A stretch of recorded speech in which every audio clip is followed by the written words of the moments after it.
Professor आशुता समन्तनो स्निथि गुरुदेव कालीचरण ब्रह्म बान्था 2025 खौ फोसावबाय।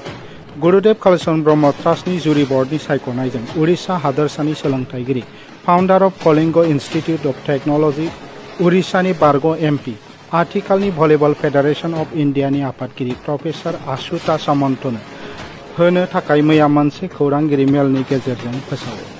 मख'नो गोनांदि 18 एप्रिलाव बरमा कलेजाव खुंनो गोनां 162थि गुरुदेव कालीचरण ब्रह्मनि जोनोम सान फालिथायजों लोब्बा लाखिनानै गुरुदेव कालीचरण ब्रह्म ट्रास्टआ बे स्निथि गुरुदेव कालीचरण ब्रह्म बान्थाखौ गथायनाय जागोन।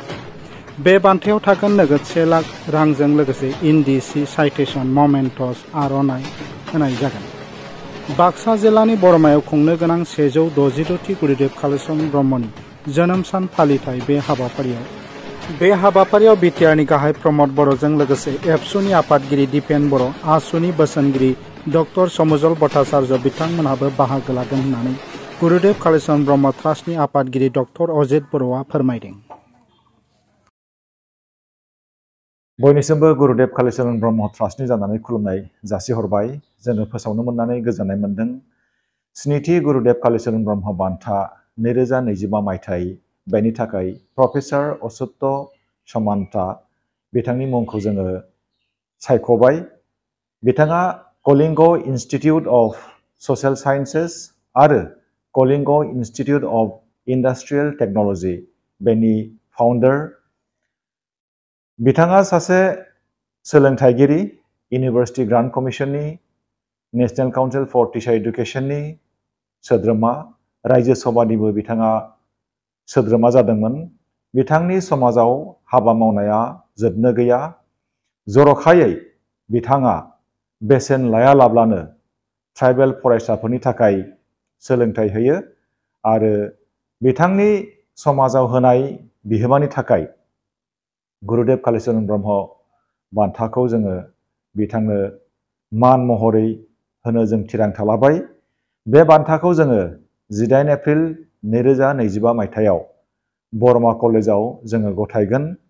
बे हाबाफारियाव बिटिआरनि मानगोनां CEM मुस्रि प्रमद बर' सारा गाहाय आलासि महरै बाहागो लागोन। मख'नो गोनांदि बे बान्थायाव नोगोद रां 1 लाख लोगोसे फोरमान बिलाइ, लोगोसे बर'नि इन्दि जि, इन्दि कट बे थागोन आरो बे हाबाफारियाव जोङो दुलाराय बर' फरायसा आफादनि मानगोनां आफादगिरि मुस्रि दिपेन बर' बिथांखौबो जोङो हांख्रायदों मेल बेखेवगिरि महरै। बे हाबाफारियाव जोङो आसुनि गाहाय बोसोनगिरि डक्टर समुजल भट्टाचार्य बिथांखौबो जोङो हांख्रायदों। बे हाबाफारियाव साफ्रोमबो रायजो राजाफोरखौ लोब लोब बाहागो लाफैनो आङो खावलायदों। जोङो बुंनांगोन गुरुदेव कालीचरण ब्रह्म बान्थाखौ जोङो हारि बासियालाबानो, धोरोम बासियालाबानो जायखिजाया सुबुं, जाय सुबुङा समाजाव गेदेरथार बिहोमा होदों बिथांमोननो बेखौ जोङो होनाय जायो। बान्था सायख'नायनि प्रसिडिउरा गोलावथार। बेयाव पेनेल बर्ड थायो। पेनेल बर्डआ गावबागाव साफा साफा गावसोरनि गोसो बायदियै मुंखौ जोंनो गथायगोन। बिथांमोननि गथायनाय मुंखौ जोङो आरोबाव जुरि बर्डनो जों गथायगोन।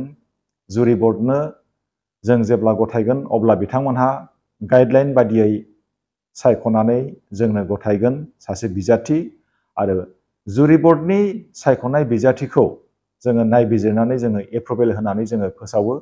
बेबादिनो देग्लायसिम गुरुदेव कालीचरण ब्रह्म बान्थाया स्निथि जाबाय।